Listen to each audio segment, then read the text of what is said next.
Hello guys, welcome in learn faster YouTube channel. आज की video का हमारा टॉपिक है फ्यूचर कंटिन्यूअस टेंस, जो कि फ्यूचर का सेकंड सब पार्ट है।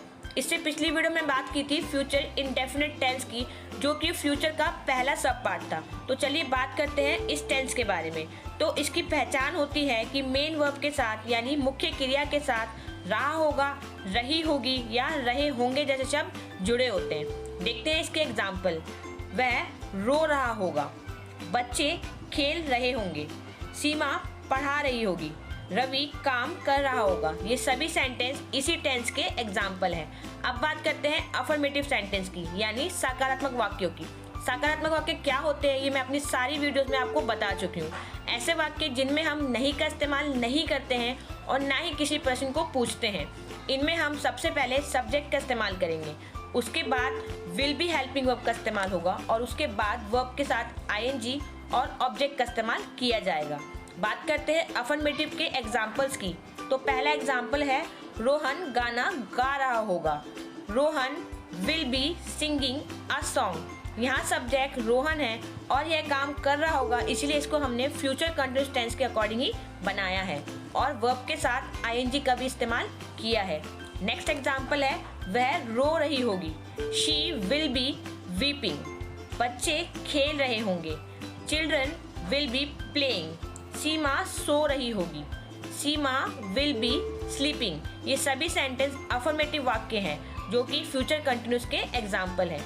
अब बात करते हैं नेगेटिव सेंटेंस यानी नकारात्मक वाक्यों की, जिन सेंटेंस में हम नहीं का इस्तेमाल करते हैं और इंग्लिश में हम उनके लिए नॉट का इस्तेमाल करते हैं। तो इसके स्ट्रक्चर में हम सबसे पहले सब्जेक्ट विल नॉट बी और वर्ब के साथ आईएनजी का इस्तेमाल करेंगे और उसके बाद यानी लास्ट में ऑब्जेक्ट का इस्तेमाल करेंगे, यानी नॉट का इस्तेमाल विल और बी के मिडल में यूज किया जाएगा। तो चलिए देखते हैं नेगेटिव के एग्जाम्पल। जो हमने अफर्मेटिव में सेंटेंस बनाए थे उन्हीं को हम नेगेटिव में इस्तेमाल करेंगे।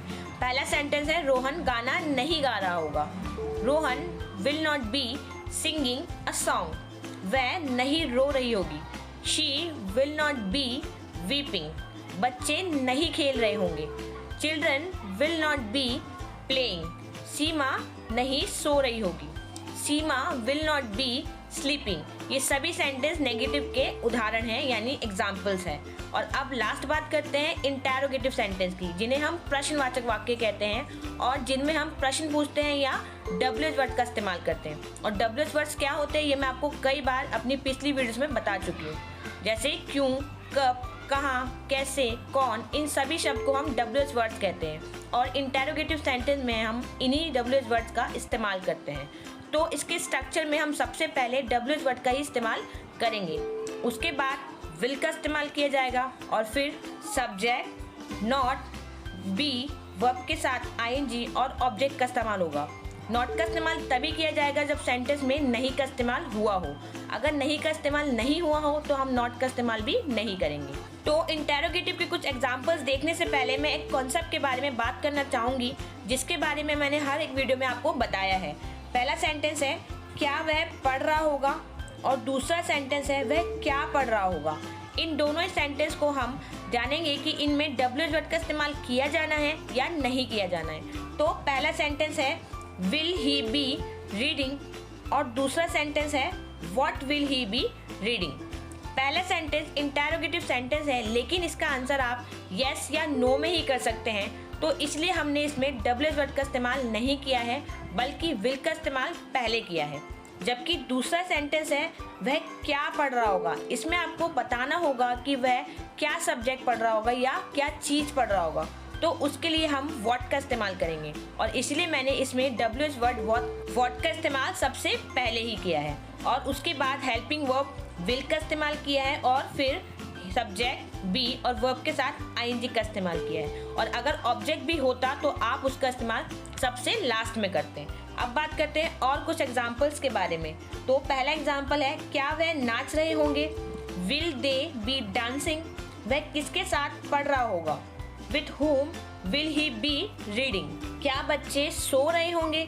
Will children be sleeping? लोग घर जा रहे होंगे। People will be going home. आप उसके साथ क्यों जा रहे होंगे। Why will you be going with him?